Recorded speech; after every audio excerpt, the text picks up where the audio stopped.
আসসালামু আলাইকুম। আমি মুসাইল ফারদিন স্বাগত জানাচ্ছি আমাদের জেড টিভি রেগুলার অনুষ্ঠানে। আর আমাদের অনুষ্ঠানে আমরা আমাদের বাংলাদেশের সমসাময়িক বিষয়গুলো নিয়ে কথা বলে থাকি। আর আজকে আমরা যে বিষয়টা নিয়ে কথা বলবো সেটি হচ্ছে অত্যন্ত স্পর্শকাতর। বাংলাদেশের অনেকগুলো পণ্যের উপরে একাধিক হারে মূসক বা ভ্যাট বা মূল্য সংযোজন কর আমরা যেটাই বলে থাকি না, সেটা অ্যাড করা হয়েছে। এবং আমাদের সাথে উপস্থিত হয়েছেন এস এম নাজির হোসেন। উনি সহসভাপতি আমাদের ক্যাব, যেটা বাংলাদেশের মতো একটি উন্নয়নশীল দেশে একটি একটি গ্রহণযোগ্য প্রতিষ্ঠান ক্যাব, যারা কনজিউমার রাইটস নিয়ে কথা বলে থাকে। যে বাংলাদেশের মানুষের যে অধিকার, যে ভোক্তা অধিকার বা মানুষের যে ভোগের অধিকার, মানে এটা এটা বলা যায় যে এটি একটি অত্যন্ত গুরুত্বপূর্ণ এবং কার্যকরী একটি বাংলাদেশের প্রতিষ্ঠান, যারা এখন পর্যন্ত বাংলাদেশের নিষ্ঠার সাথে গণমানুষের অধিকার রক্ষার জন্য কাজ করে যাচ্ছে। এবং আমাদের সাথে উপস্থিত হচ্ছেন সেই প্রতিষ্ঠানের সহসভাপতি এস এম নাজির হোসেন। সো এস এম নাজির হোসেন, আসসালামু আলাইকুম আমাদের টিভি চ্যানেলের পক্ষ থেকে। আপনাকেও ধন্যবাদ আমাকে যুক্ত করার জন্য। এস এম নাজির হোসেন, আমরা যেটা দেখেছি যে 5ই আগস্টে জনগণের আন্দোলনের মুখে জনগণের একটি সরকার প্রতিষ্ঠিত হয়েছে, যেটা আমরা সবাই বিশ্বাস করি।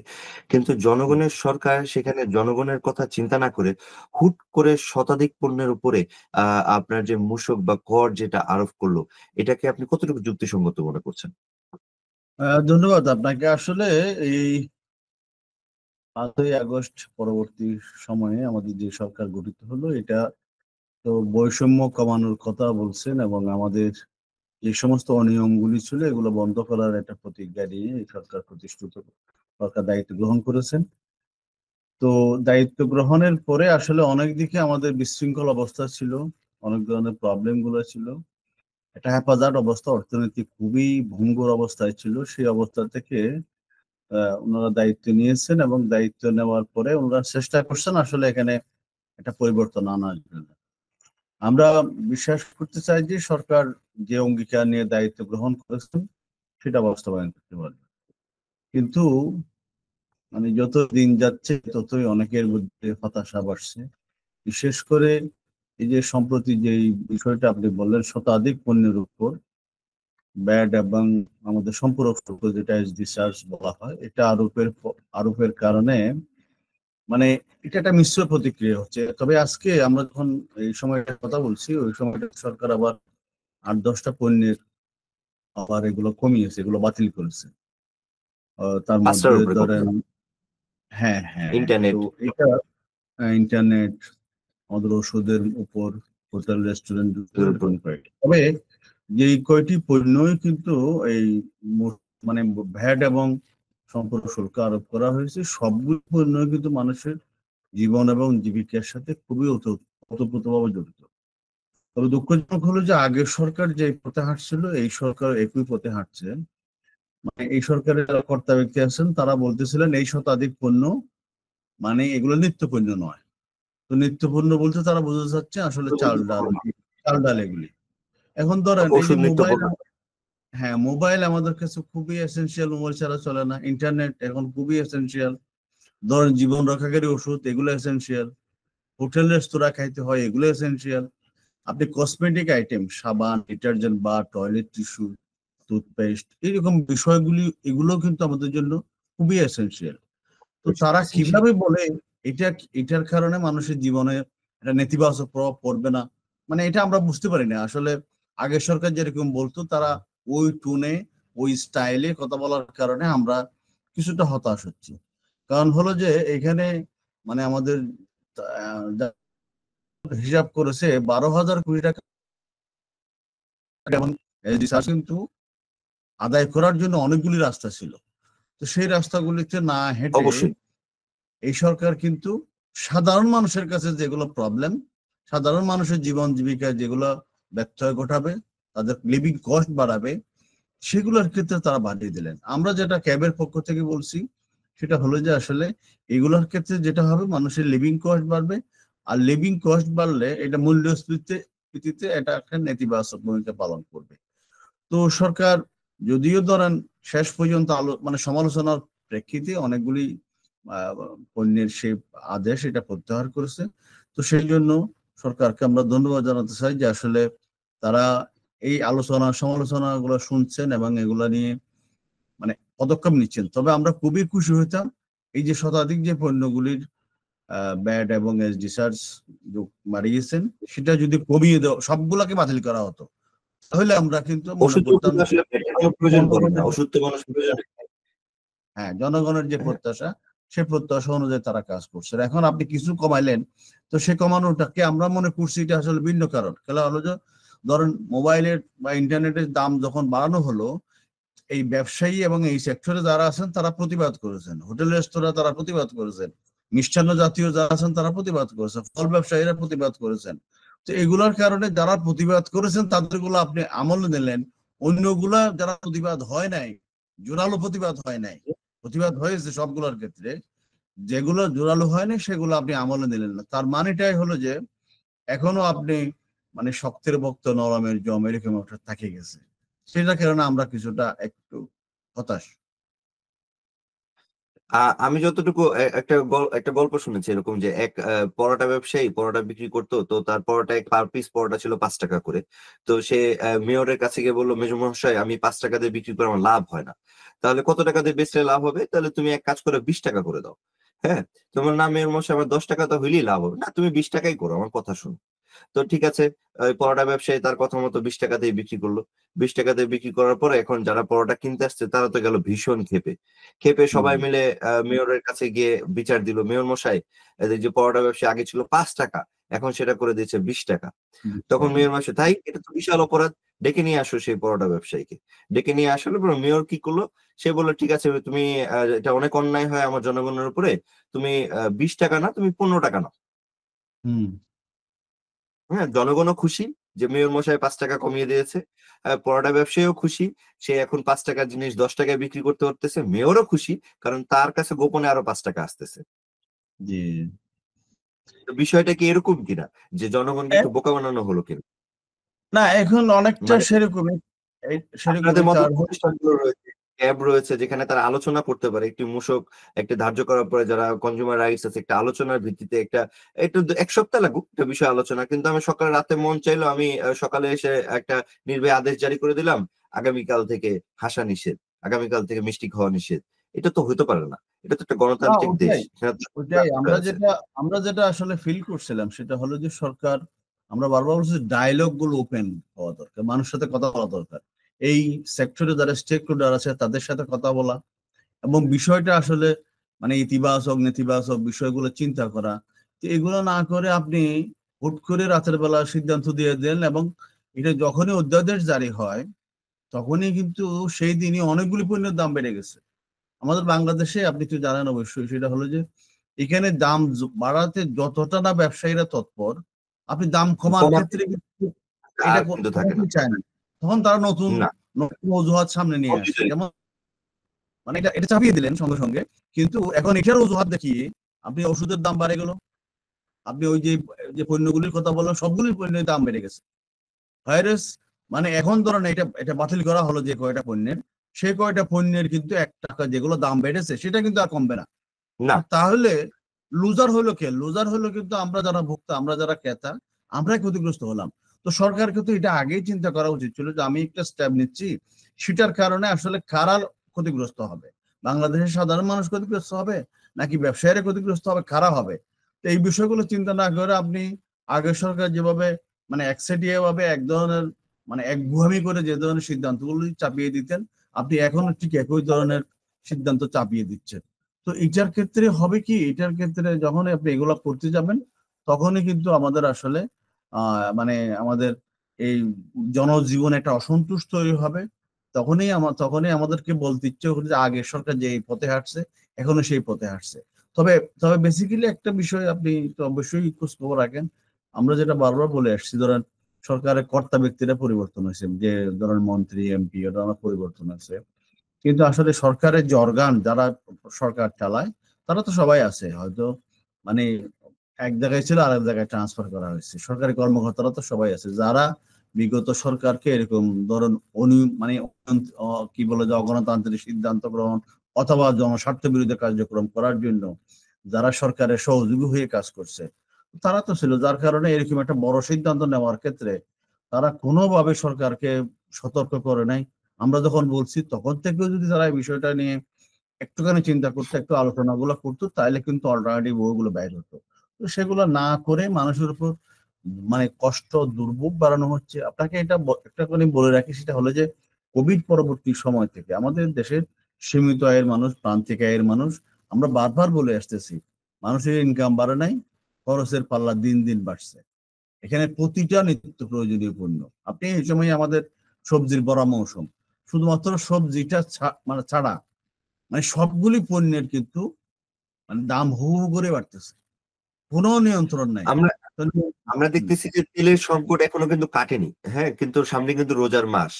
তো এই বিষয়ে আপনি কতটুকু মনে করতেন সরকার কতটুকু সতর্ক, নাকি তেল যখন প্রবলেম তৈরি হবে তখন তারা সেটা নিয়ে মানে একটা একটা বিবৃতি দিবে আর কি, মানে প্রবলেমের আগে কেন তারা কাজ করতে পারতেছে না? না, সয়াবিন তেলের এই ক্রাইসিসটা আমরা প্রতি বছর শীতকাল যখন আসে আমাদের এখানে এই ক্রাইসিসটা হয়।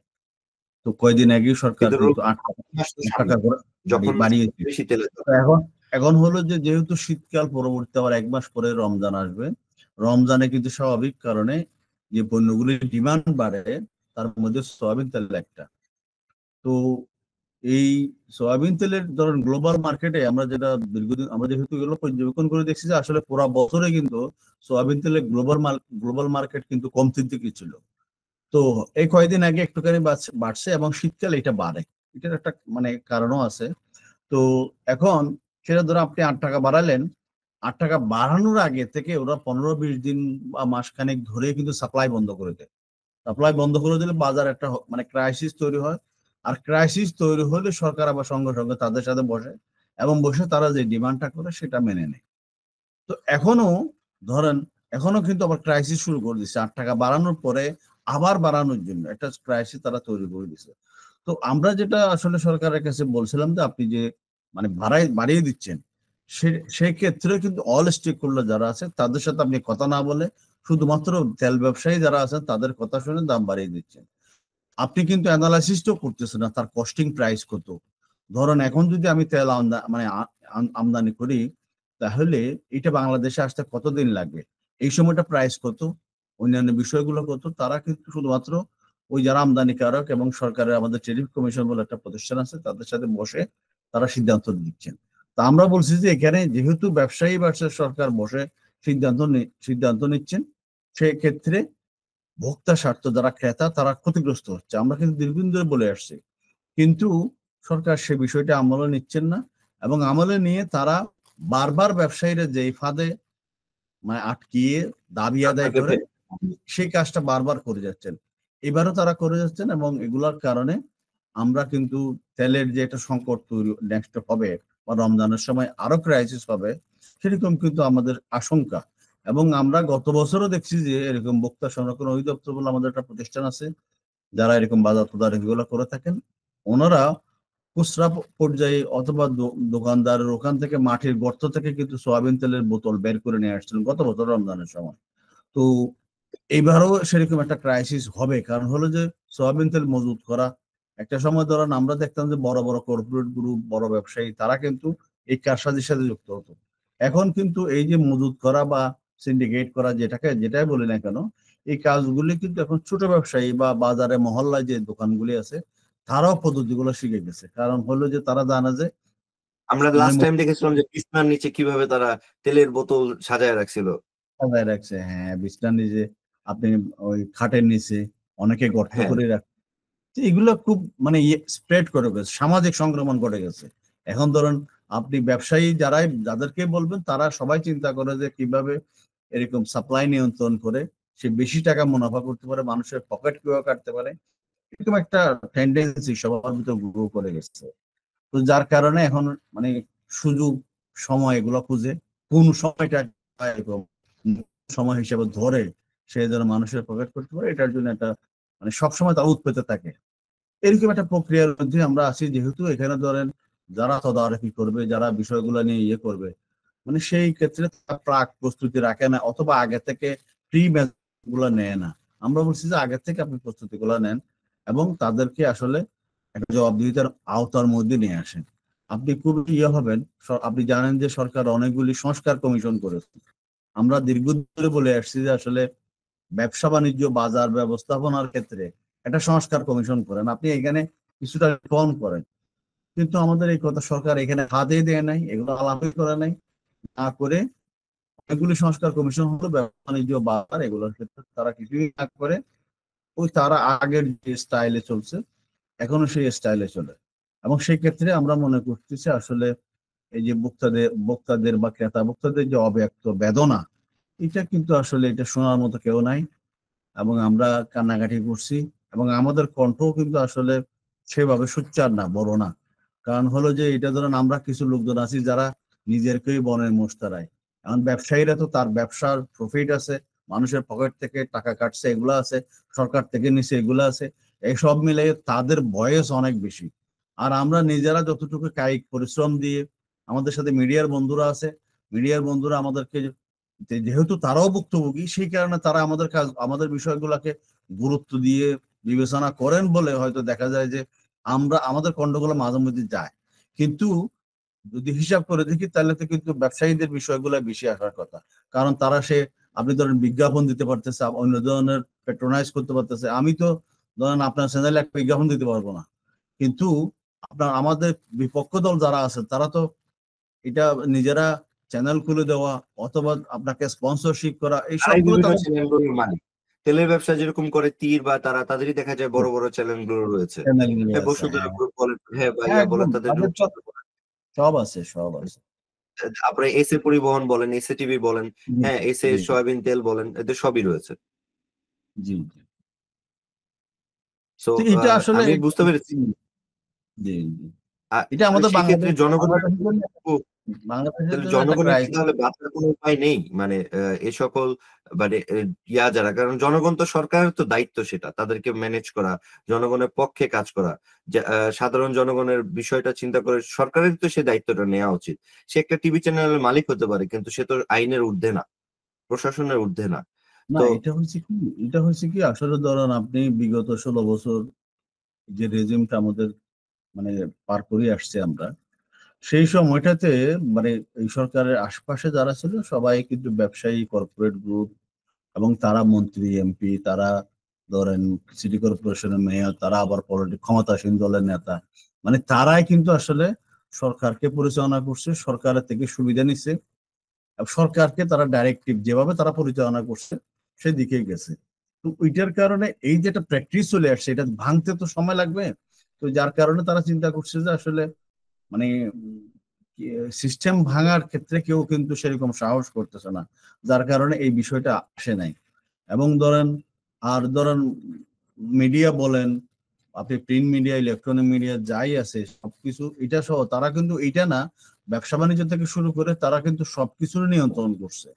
সেই কারণে আসলে তাদের দিকে কেউ আঙ্গুল তোলা বা তাদেরকে জবাবদিহিতার আওতায় নিয়ে আসা, এগুলোর ক্ষেত্রে কেউ সাহস করে না। কারণ হলো যে এটা তো একটা রিস্ক। আপনি ধরেন সরকারি যারা চাকরিজীবী বা ল এনফোর্সিং এজেন্সি যারা আছে, তারাও তো চিন্তা করছে তার আগে তার চাকরি বাঁচানো। তো সেই যদি উল্টাপাল্টা মানে সেই যদি এদেরকে নিয়ন্ত্রণে আসতে চায়, তাদের বিরুদ্ধে কিছু করতে চায়, তখন হয়তো তাকে বিপদে পড়তে হবে। কারণ হলো যে সরকারের মূল জায়গায় তো তাদের নিয়ন্ত্রণ ছিল। তো সেই জন্য এটা হয়তো একটা সময় চেঞ্জ হবে, যখন ধরুন মানুষ ভোট দিয়ে মানুষের মতামত নিয়ে সবকিছু প্রতিষ্ঠিত হবে, তখন আশা করি যে এখানেও একটা সুশাসন আসবে, আমাদের জনগণের ক্ষমতা জনগণের হাতে ফিরে আসবে, এটা আমরা বিশ্বাস করতে চাই। তখন হয়তো এই ধরনের প্র্যাকটিস গুলো ভেঙে যাবে, এটা আসলে থাকবে না, এটা তো দীর্ঘস্থায়ী থাকার কথাও না। আরেকটা বিষয় আপনার কাছে একটু জানতে চাই। যেমন ডক্টর মোহাম্মদ ইউনূসের দুটো প্রোগ্রাম, প্রথম প্রোগ্রামটা ছিল মাইক্রো ক্রেডিট, হ্যাঁ, যেটা উনি ক্ষুদ্র ঋণ প্রকল্প যেটা। আরেকটা প্রোগ্রাম ছিল ওনার সামাজিক ব্যবসা। তো সামাজিক ব্যবসাতে উনি যেটা করতেন, যে মনে করেন যে একটি সমাজে 100টা পরিবার আছে, সে 100টা পরিবারের প্রতি মাসে আপনার 10 গ্যালন করে তেল লাগে। এই 10 গ্যালন তেল তারা খুচরা বিক্রেতার কাছে যখন দেখছে এটা মজুদের কারণে বা বিভিন্ন কারণে যখন এটা বেশি হয়ে যাচ্ছে, এই 10 গ্যালন করে 100 পরিবার একসাথে মিলে তারা সরাসরি উৎপাদক কিংবা সরাসরি বিদেশ থেকে আমদানি করতে পারছে। এটাই ডক্টর মোহাম্মদ ইউনূসের একটি যে ওনার যে থিওরি, মাইক্রো ক্রেডিট সামাজিক ব্যবসার একটা থিওরি ছিল এরকম, যে সমাজবদ্ধ লোকজন তাদের নিজেদের একটি সমস্যার সমাধানের জন্য একত্রিত হয়ে একটি সামাজিক ব্যবসা তৈরি করার মাধ্যমে নিজেরাই করতে পারছে। তো বাংলাদেশে আমরা জানি যে ট্রেড লাইসেন্স আমি 2000 সালে একটি অভিজ্ঞতা, একটি ট্রেড লাইসেন্সে সব কাজ করার পরেও ওটিপি যেটা আসে মোবাইলে, যে ওটিপি আসে সেটা আসতো না, সেটার জন্য ঘুষ দিতে হতো, বা আপনার হচ্ছে আলাদাভাবে বিকাশে টাকা দিতে হতো, বিকাশে বিভিন্ন ফোন আসতো, তারপরে গিয়ে ওটিপি আসতো। তো ব্যবসার শুরুতে অনেক ধরনের একটা বাধা রয়েছে, আমলাতান্ত্রিক জটিলতা রয়েছে। তো যেহেতু এখন ডক্টর মোহাম্মদ ইউনূস ক্ষমতায়, সামাজিক ব্যবসা যদি কেউ চিন্তা করে যে না, আমি আমার সমাজের লোকদের জন্য এই ধরনের মজুতকারী, এই ধরনের অতি লোভী ব্যক্তিদের কাছ থেকে আমার সমাজের ব্যক্তিদের রক্ষা করার জন্য আমরা সম্মিলিত একটি সামাজিক ব্যবসা শুরু করব, তো বাংলাদেশে এটার এখন কতটুকু মানে সহজলভ্যতা রয়েছে, বা কতটুকু ভাবে তারা এটা কতখানি করতে পারে আর কি এই ধরনের কাজ করতে না, চাইলে? ডক্টর মোহাম্মদ ইউনূস যেটা চিন্তা করছে, ধরুন উনি মাইক্রো ক্রেডিট যেটা করেছেন, এটা তো আসলে উনি যে চিন্তা নিয়ে এটা করেছেন, এটা অবশ্যই এটা ভালো উদ্যোগ। যে উনি তো ওই সময়টা চিন্তা করছিল যে মানে ঋণ হলো গরিব মানুষের অধিকার। তো এটা আমার কাছে মনে হয় যে ডাইমেনশন থেকে অনেক জায়গাতে চেঞ্জ হয়ে গেছে। তো ঋণ অবশ্যই গরিবের অধিকার, কিন্তু মানে আপনি ধরেন আমাদের দেশে ট্রেডিশনাল যে ঋণ পাওয়া, লোন পাওয়ার ক্ষেত্রে যে ধরনের ভোগান্তি আছে, এটা তো খুব কঠিন বাস্তবতা। সেই বাস্তবতার নিরিখে মাইক্রোক্রেডিট তার মানে ডোর স্টেপ ঘরে নিয়ে গেছে। তো এটা খুবই প্রশংসিত, এবং সারা ওয়ার্ল্ডেও যেরকম ইয়ে হচ্ছে, বাংলাদেশেও এটা প্রসার ঘটেছে, এবং সেটা ঠিক আছে।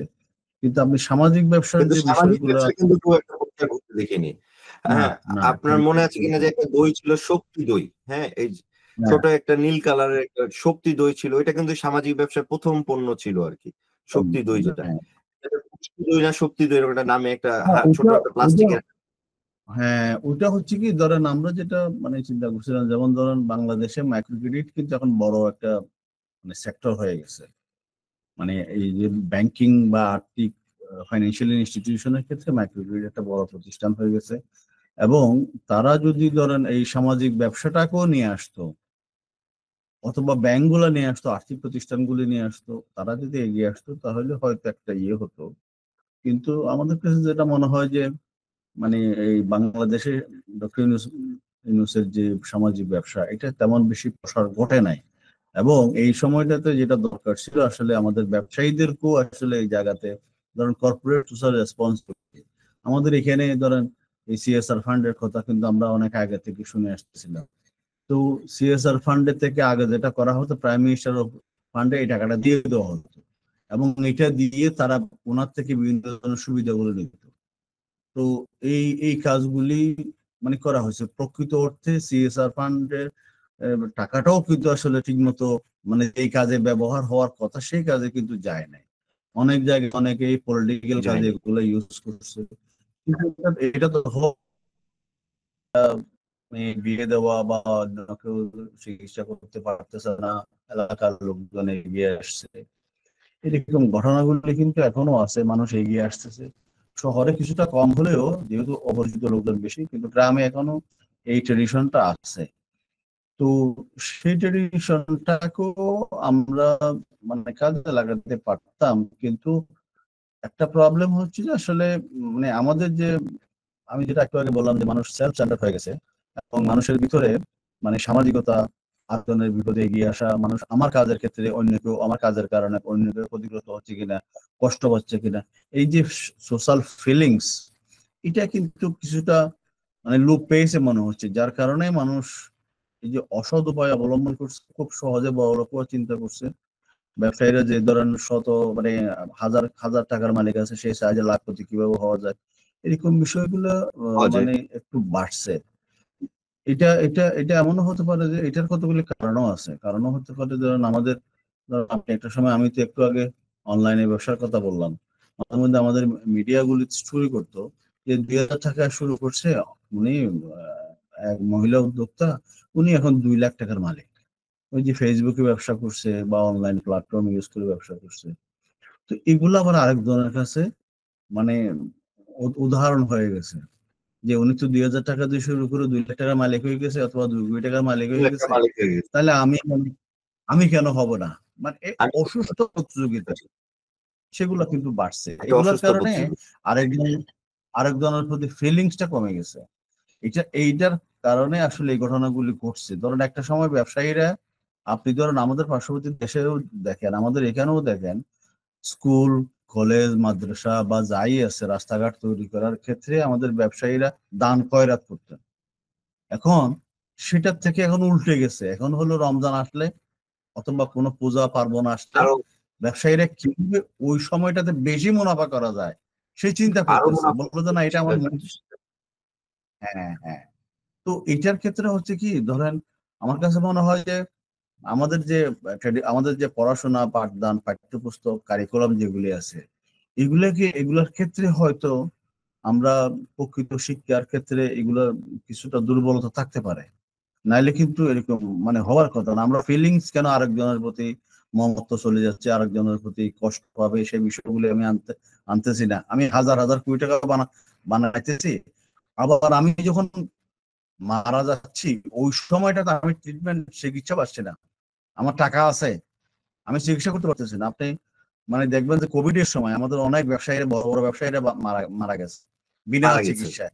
ভাইরাস তাদের তাদের পক্ষে কিন্তু এরকম কোভিড এর মতো কোভিড মোকাবেলা করতে পারে এরকম বড় হসপিটাল বানানো এটা কোনো ব্যাপারই ছিল না। কোনো ব্যাপার। কিন্তু তারা এটাতে যায় নাই।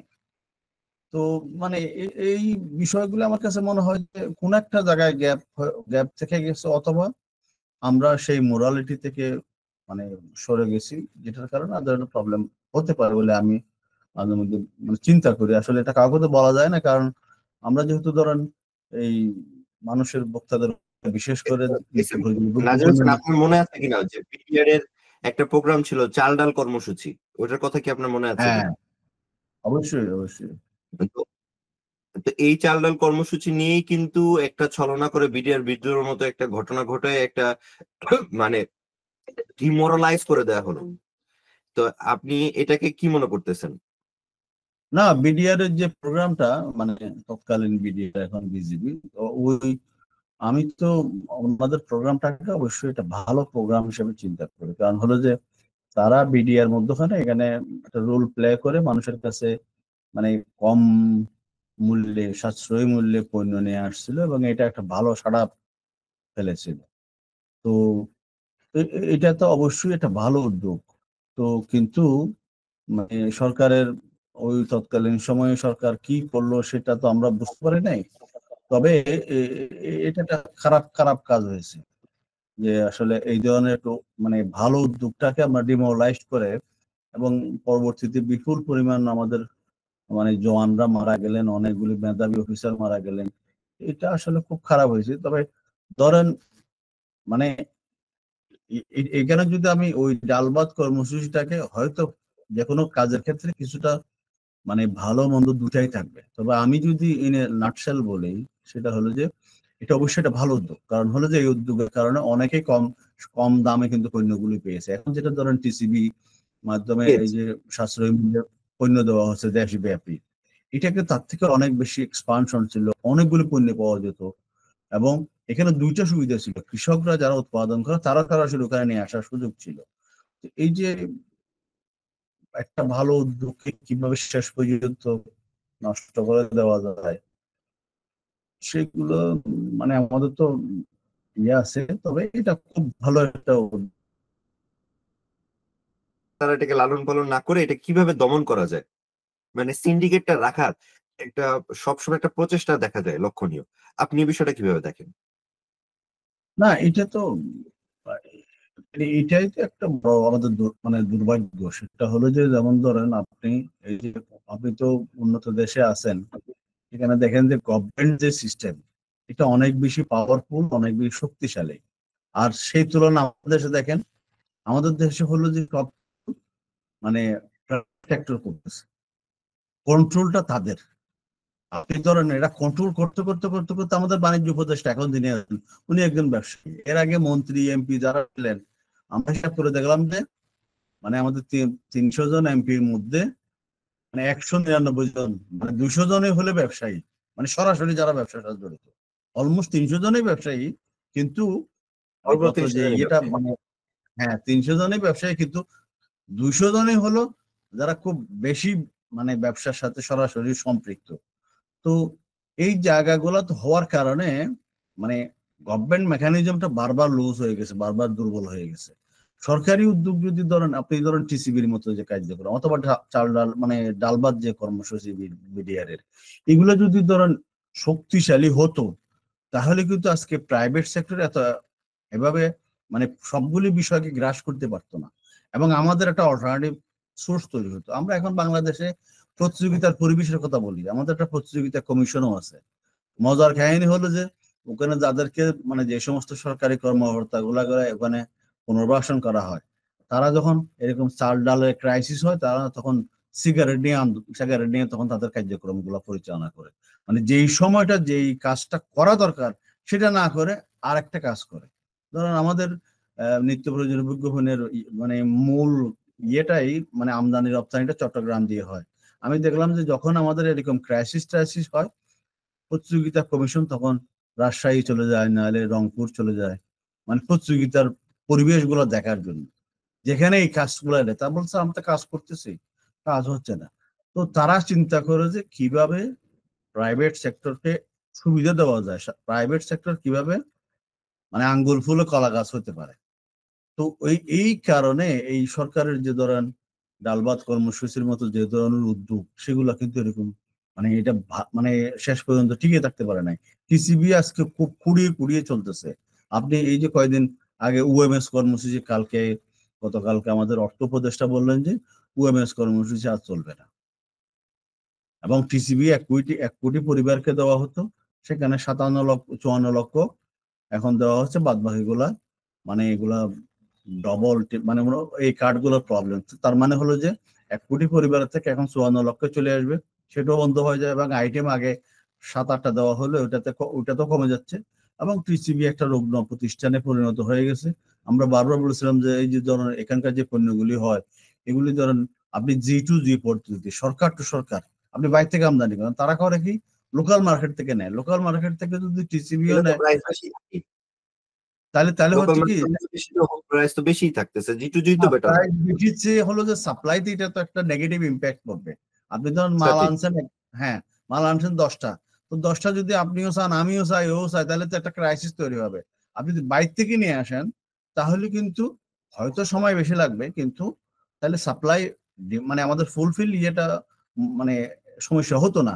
তো সেই কাজটাও কিন্তু আমরা করাতে পারিনি, তারা এগুলো করতে চায় না, এবং এটা একটা অথর্ব প্রতিষ্ঠানে পরিণত করেছেন, এবং সরকারের কিছু স্টাফ দিয়ে এগুলো চালায়, এটা তারা নীতি নির্ধারণ করে থাকেন, যেটার কারণে এটা মানে তারা বলে যে এটা ভর্তুকি দিয়ে চালাতে হয়। ভর্তুকি দিয়ে চালাতে হলেও আমাদের বিষয় হলো যে এটাকে আরো কিভাবে এটাকে যদি শক্তিশালী হতো আজকে, তাহলে এই সংকটের সময় আমরা এটা দিয়ে কিন্তু দেশের যে সংকট আছে সেটা মোকাবেলা করতে পারতাম।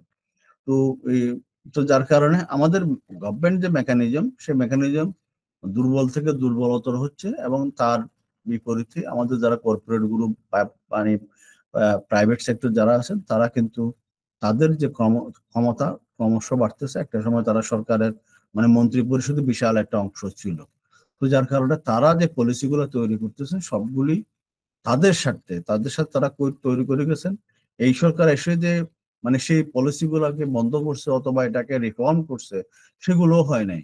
তো কারণ ওখানে তারা হাত দিতে চাচ্ছে না, তারা হাত দিতে সাহসই করতেছে না। আমার কাছে যেটা মনে হয় যে ওখানে তারা যদি সাহস করতো, তাহলে হয়তো এখানে কিছু একটা তারা করতে পারতো, কিন্তু তারা তো হাতে সাহসই করতে পারতেছে না। তারা চিন্তা করছে যে এটা যদি হয় তাহলে ব্যবসায়ীরা যদি আবার ধরেন সরকারকে বেকায়দায় ফেলে, কারণ এর আগে যে কেয়ারটেকার গভর্নমেন্ট ছিল ওই সময়টাতে তারা সরকারকে একটু বেকায়দায় ফেলছিল, অনেকে তাদেরকে সেই ভয়ভীতি দেখায়, এটার কারণে তারা হয় নাই।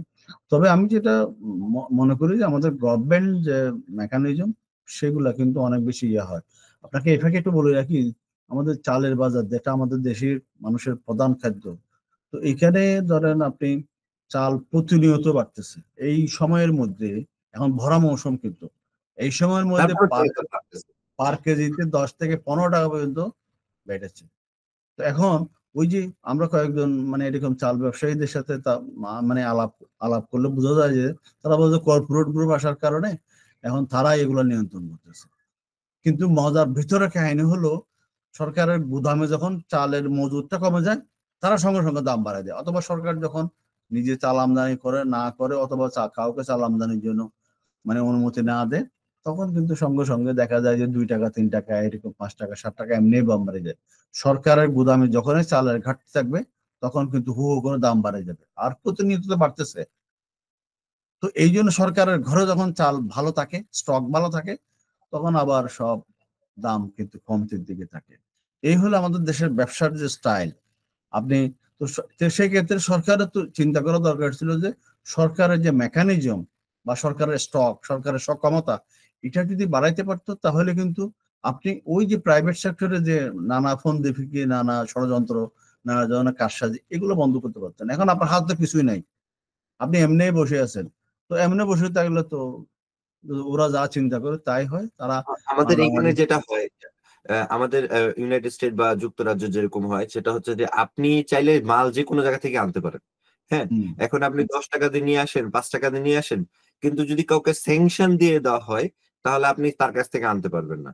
এখন বাংলাদেশ কিন্তু শুধু র্যাব স্যাংশন খায়নি, বাংলাদেশের চিংড়ি মাছও কিন্তু স্যাংশন খেয়েছিল।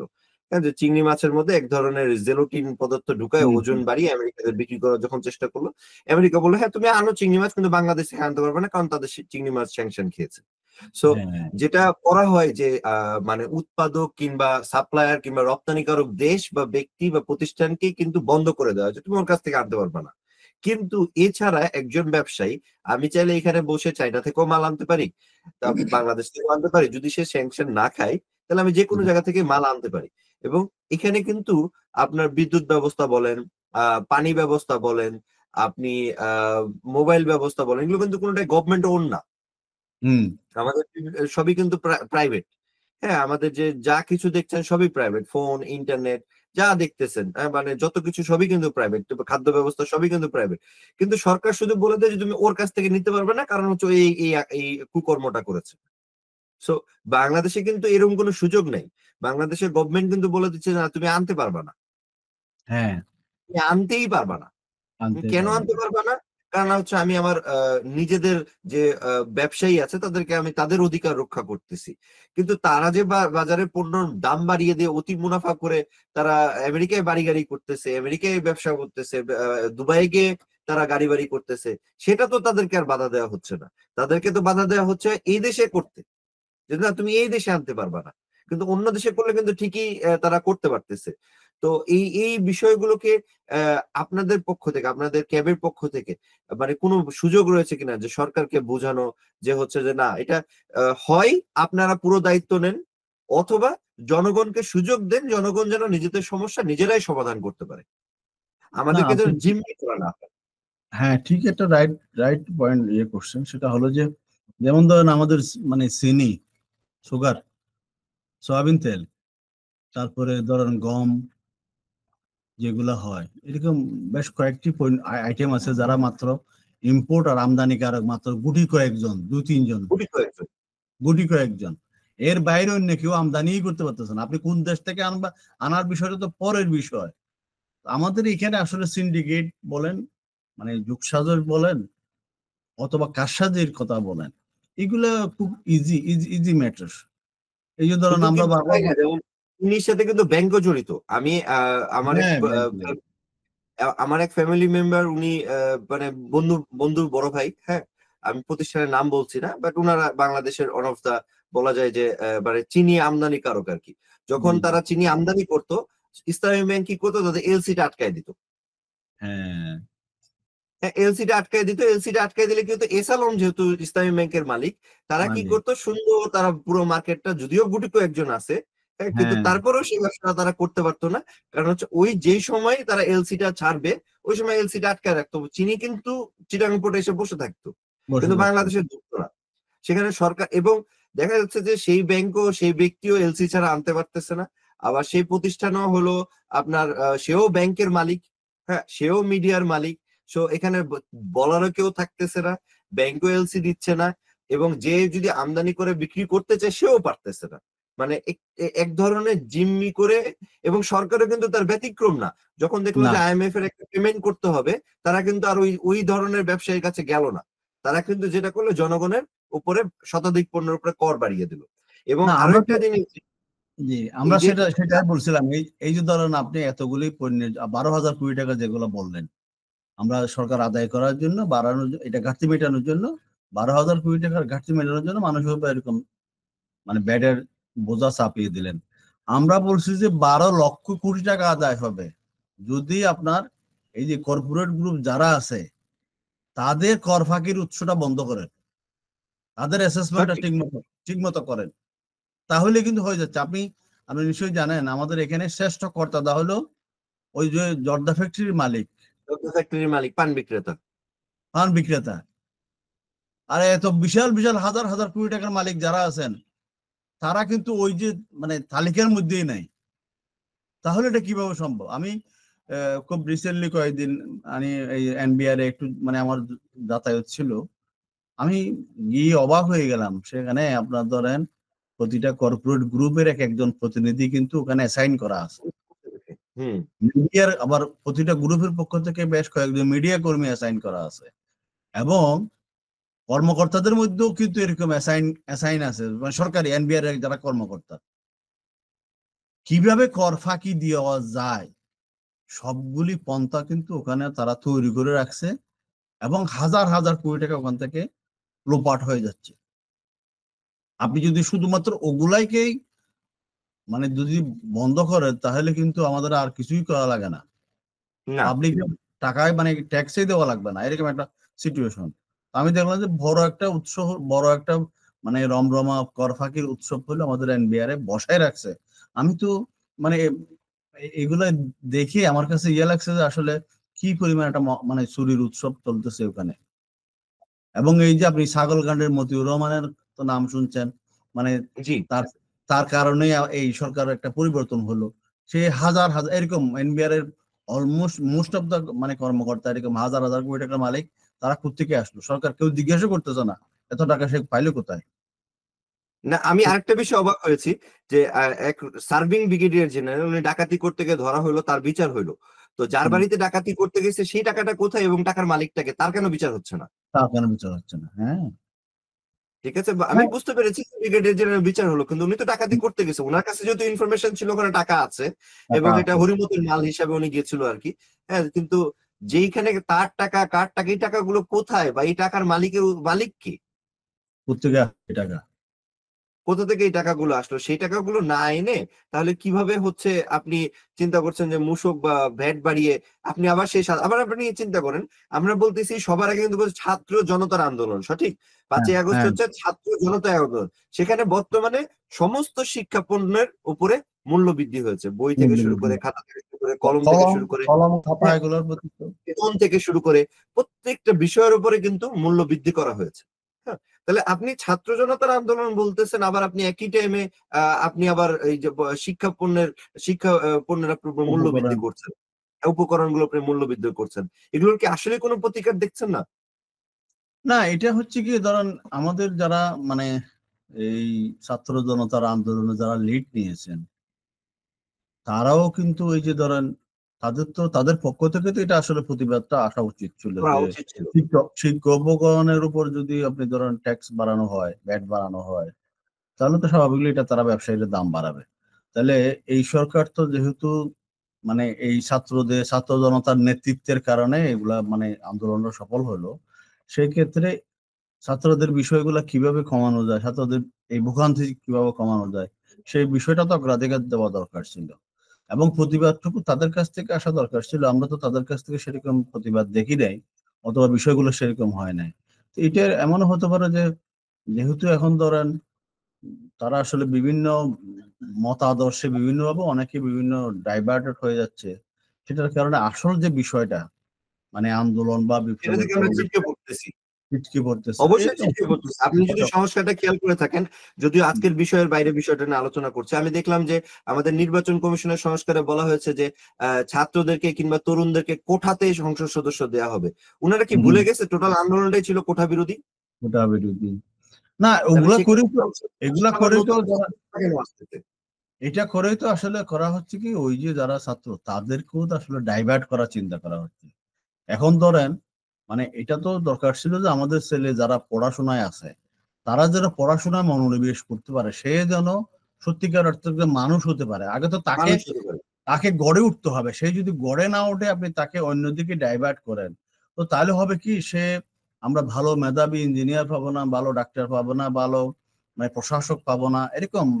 তো তারা একটা সময় তারা দেশ পরিচালনা করবে। তাকে যদি আপনি যে সময়টাতে এই দেশ পরিচালনার কাছে নিয়ে আসতেছেন, সে পড়াশোনা শেষ না করে যদি নিয়ে আসেন, তাহলে হবে কি, সে তো তার পড়াশোনা অর্ধেক থেকে গেল। থাকলে তখন তার ডিগ্রিটা অর্জন হলো না, ডিগ্রি অর্জন হওয়ার পরে তো সে চাকরিতে প্রবেশ করলো, সে তো একটা যাবে। সময় আসবেই, আসবে। তো কিন্তু তাকে তো মিনিমাম সেই সময়টুকু দিতে হবে। কিন্তু এটা না করে যে তাকে যদি আগে নিয়ে আসা হয়, তাহলে আমার কাছে মনে হয় যে এটা কিছুটা বিভ্রান্তি তৈরি করবে এবং অনেকের ভিতরে একটা মানে কি বলে যে মানে ভুল পথে পরিচালিত হওয়ার মতো ঘটনা ঘটতে পারে। তো সেই বিষয়টা যারা আসলে মানে এই বিষয়ে চিন্তা করছে তাদের চিন্তা করা উচিত। তবে আমরা তাদের পার্টিসিপেশনটা চাই, কিন্তু পার্টিসিপেশনের অর্থ এই নয় যে তার যে মূল কাজ এটা ফেলে সে অন্য জায়গায় চলে আসবে। তাহলে কিন্তু তার পড়াশোনাটা তাহলে তো সেখানে গ্যাপ তৈরি হয়ে যাবে। গ্যাপ তৈরি হয়ে যাবে। আমরা সঠিক। তখন আমরা তখন গ্লোবালি যে বিষয়গুলো চ্যালেঞ্জ ফেস করব, সেক্ষেত্রে তারা কিন্তু খাপ খাইতে পারবে না।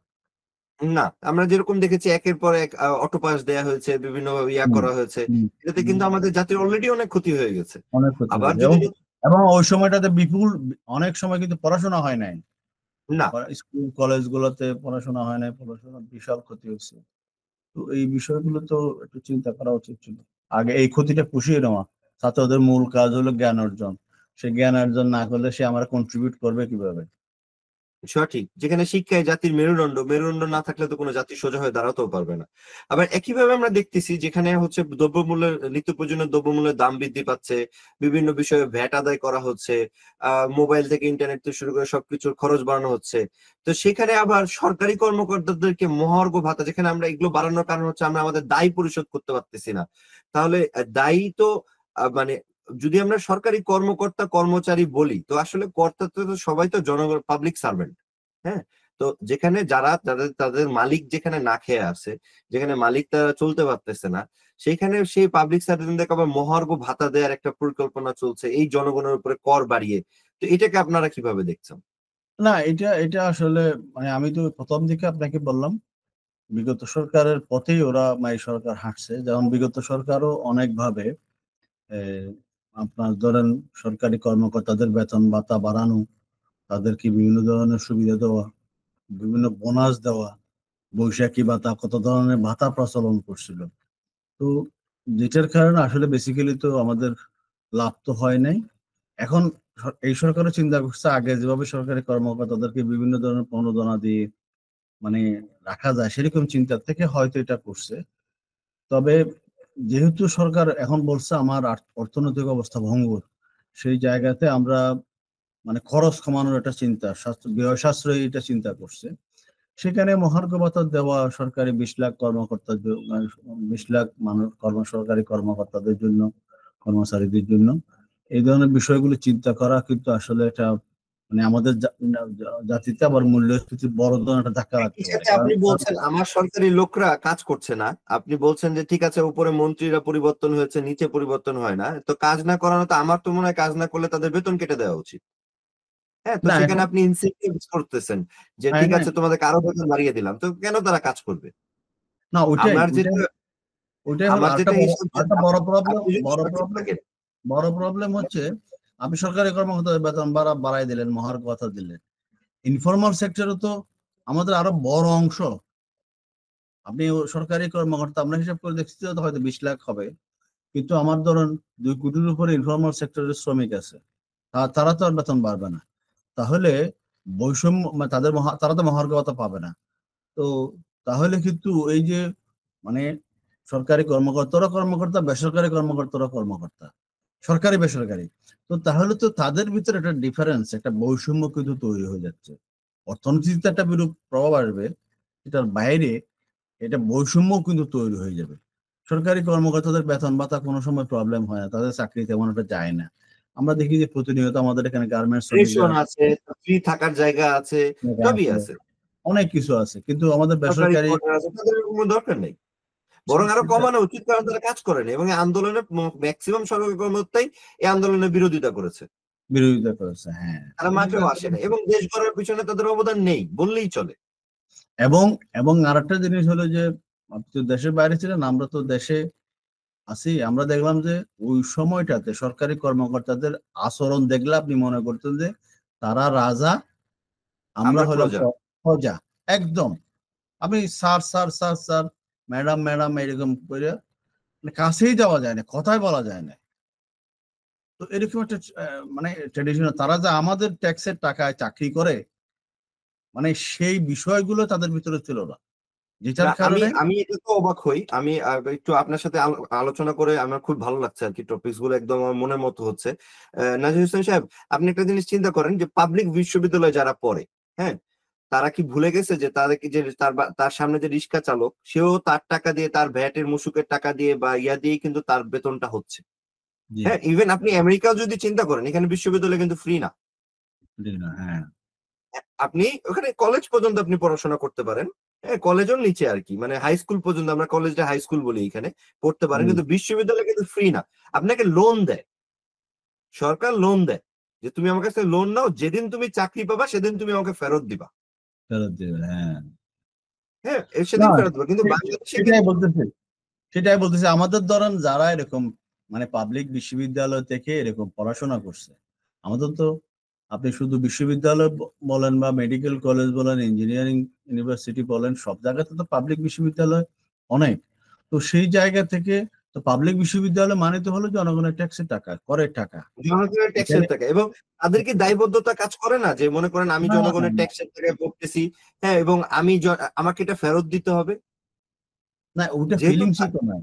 এটা আমাদের ওটা মনে হয় যে ফিলিং পাঠ্যক্রমে এই বিষয়গুলো কিন্তু তাদেরকে জানানোই হয় না।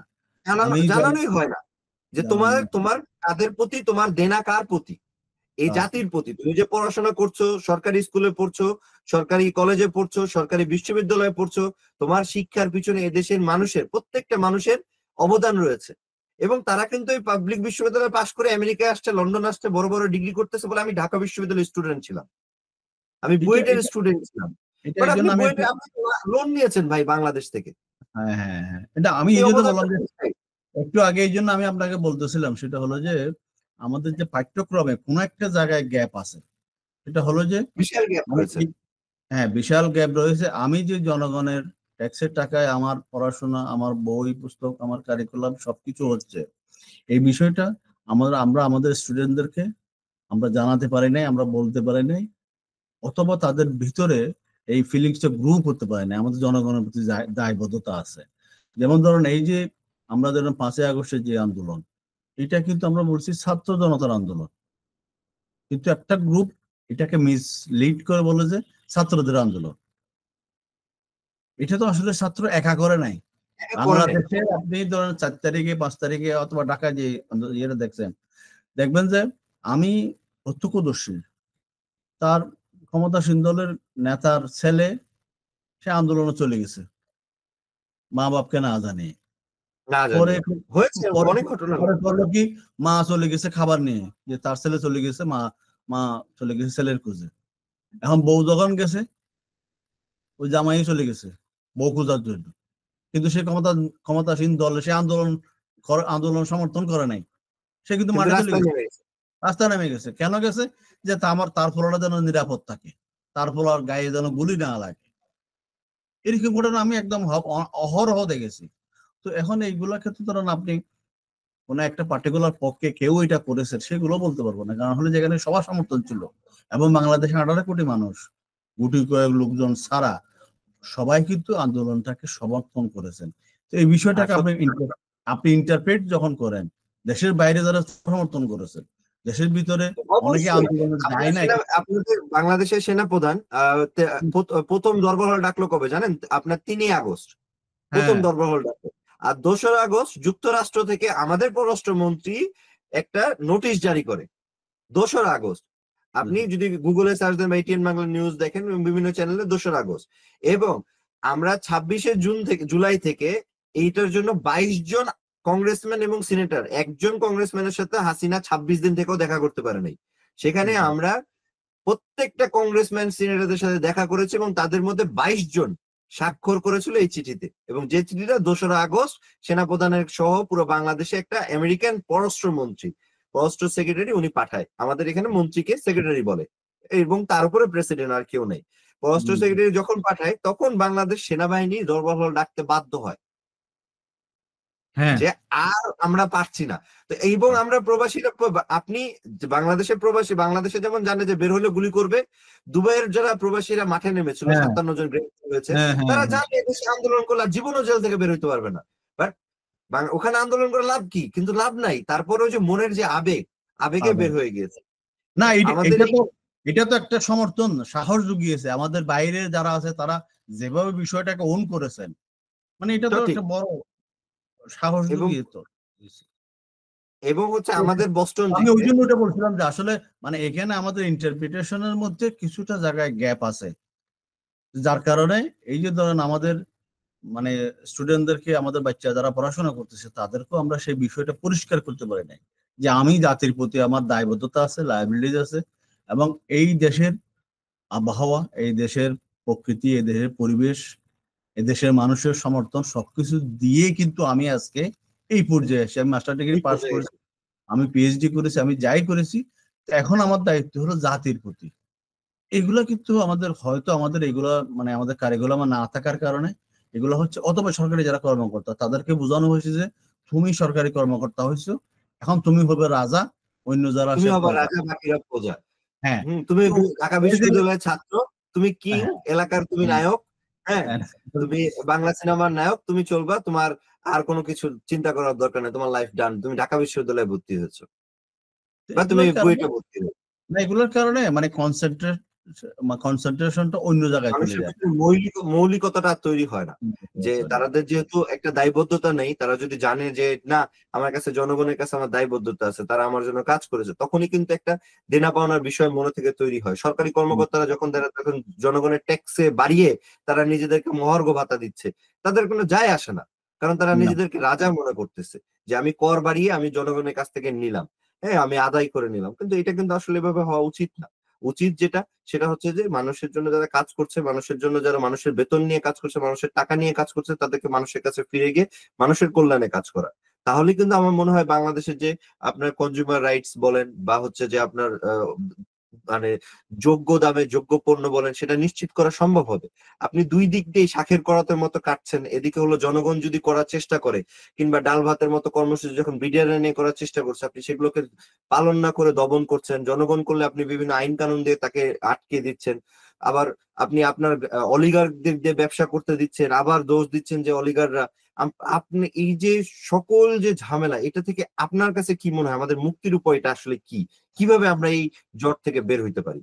না, মুক্তির উপায় একটা জিনিস হলো যে এই এটা আবার একটা কারিকুলামের কথায় আসতে হচ্ছে, সেটা হলো যে আমাদেরকে দেশপ্রেম, দেশের মানুষের প্রতি দায়িত্ববোধ, অথবা মানুষের প্রতি মানুষের দায়িত্ববোধ। আমরা তো মানুষ হলাম মানে সৃষ্টির শ্রেষ্ঠ জীব। তো সঠিক। অন্য অন্য পশু পাখি যারা আছে তাদের মতো না হয়ে আল্লাহ আমাদেরকে বিশেষভাবে তৈরি করছে, এবং তৈরি করার সঠিক। ক্ষেত্রে মানুষ কিন্তু আরেকজনের প্রতি সহমর্মী হয়। তো এই যে ফিলিংস, এইটাকে আসলে গ্রো করাইতে হবে। আমাদের নীতি নৈতিকতা, দেশপ্রেম, এগুলো যদি জাগ্রত না হয়, কোনো কিছু কোনো ট্যাবলেট দিয়ে কোনো শাসন দিয়ে এগুলো কাজ হবে হবে না। না। এখন আমরা যাদেরকে পাঠাচ্ছি, যে যে জায়গায় যাকে দায়িত্ব দিচ্ছি, দায়িত্ব দেওয়ার পরে দেখি যে তার অবস্থান চেঞ্জ হয়ে যাচ্ছে। তার মানে অবস্থানই চেঞ্জ হয়ে যাচ্ছে। এই যে যেমন ধরেন এখন যারা অ্যাডভাইজার প্যানেলে আছেন, অলমোস্ট সবাই তো ধরেন সিভিল সোসাইটির মানুষ ছিল। তো তারা কয়দিন আগে সাধারণ পাবলিক ছিলেন। এখন ক্ষমতায় যাওয়ার পরের থেকে দেখি যে তাদের আচার আচরণ, কথাবার্তার ক্ষেত্রেও আমরা কিছুটা মানে ডিফারেন্সিয়েট করতে পারতেছি। তারা এই যে আগের সুর চেঞ্জ হচ্ছে, কিন্তু আমরা তো সেটা প্রত্যাশা করি নাই। তো সেই জন্য এই যদি দেশপ্রেম বা দেশের বিষয়গুলো সবগুলি চিন্তা করে থাকে, তখন হয়তো একটুখানি হলে চিন্তা করবে যে না, আমি তো এটা আমার জন্য কি হচ্ছে, অথবা আমি এমন কোন সিদ্ধান্ত দিচ্ছি কিনা যেটার ক্ষেত্রে আমার দেশের মানুষ ক্ষতিগ্রস্ত হবে, অথবা এটা ইন দ্য লং রান আমার কোনো ধরনের মানে নেগেটিভ ইম্প্যাক্ট করবে। তো সেগুলো তখন ভালো মন্দ গুলো চিন্তা করতে, যেমন ধরেন আমরা এই যে বারবার সরকারের অনেকগুলি অ্যাডভাইজারদের সাথে আমরা বসে কথা বললাম যে মানে যখনই আপনি কোনো সিদ্ধান্ত নেবেন এগুলো নিয়ে ডায়লগ গুলো করা, স্টেক হোল্ডার যারা আছে, নট অনলি ব্যবসায়ী, ব্যবসায়ীর বাইরে আরো যারা আছে তাদের সাথে কথা বলা। কিন্তু আমরা দেখলাম যে সরকার কথা বলতে চাচ্ছে না, কারোর সাথে আলোচনা করতে চায় না। তো আলোচনা না না, করলে তো আপনি, আলোচনা না করলে হবে কি, আপনি আপনি যে সিদ্ধান্তটা নিচ্ছেন সেটা কতটুকু কনক্রিট, সেটাও কিন্তু ক্লিয়ার হয়ে আসবে না। এটা আগে যেরকম হতো, আগের প্রধানমন্ত্রী উনি বলতেন, সবাই ইয়েস ইয়েস করে বের হয়ে আসতো, সেই ধরনের একটা প্রক্রিয়া যেরকম ছিল, অনেকটা মানে সমান্তরাল তালে সেভাবে যাচ্ছে। তো সেভাবে গেলে হবে কি, সিদ্ধান্তগুলোর ক্ষেত্রে আসলে ভুল ভ্রান্তি থেকে যেতে পারে। তো সেই জন্য আমার কাছে মনে হয় যে এখন আসলে আমাদের নীতি নৈতিকতার বিষয়গুলা এবং দেশপ্রেমের বিষয়গুলো যদি আমরা বেশি করে নিয়ে আসতে পারি, তাহলে সেটা ব্যবসায়ী হোক, সরকারি কর্মকর্তা হোক, সেটা স্টুডেন্ট হোক, সেটা পলিটিশিয়ান হোক, কেউ কিন্তু দেশের স্বার্থের বাইরে, দেশের মানুষের স্বার্থের বিপক্ষে কিছুই করতে পারবে না। আর এগুলো যদি ধরেন তারা যদি দেশের স্বার্থে, দেশের মানুষের বিপক্ষে কিছু না করেন, তাহলে কিন্তু আমার কনজিউমার রাইটস বলি, হিউম্যান রাইটস বলি, অথবা মানবিকতা বলি, কোনোটাই কিন্তু পূর্ণ হবে না। এখন আপনি মুখে বললেন মানবিকতার কথা, মুখে বললেন সুশাসনের কথা, আপনি করার সময় করতেছেন উল্টাটা। তো সেই জায়গা থেকে বৈপরীত্য গুলা কিন্তু আসলে বন্ধ হয়ে যাবে। তো এই জন্য আমরা এগুলাকে জাগ্রত করা দরকার বলে মনে করি। তাহলে হয়তো মানে একটা সময় পরিবর্তন আসবে। তবে আমি এজ এ ম্যান পার্সোনালি খুব আশাবাদী। কারণ হলো যে এই যে ধরেন এই ১৬ বছরের যে শাসন, স্বৈর শাসন বলে, ফ্যাসিবাদী শাসন বলে, এটা অনেকের ধারণা ছিল যে এটা আসলে কোনোভাবে বন্ধ কখনোই যাবে করা না। যাবে না। কিন্তু আমাদের এই ১৫-১৬ বছরে যারা আন্দোলন করেছে, তাদের সাথে আমাদের ছাত্র জনতা যখন যুক্ত হলো, একটা সময় গিয়ে সেটা কিন্তু সফলতা আসছে। তো সেই কারণে হয়তো সময় লাগবে। আমার এক লিডার ছিলেন, মানে সে আমাকে উনি মাঝে মধ্যে বলতেন, মানে রাত যত গভীর হবে হোক, সকাল কিন্তু হবে। তার সকাল মানে হবেই। সকাল সকাল হতেই হবে। তো একটা সময় কিন্তু এইরকম দুঃশাসন, অপশাসন যাই বলি না কেন, এগুলার কিন্তু অবসান ঘটবে। মানুষ একটা সময় মুক্তি পাবে।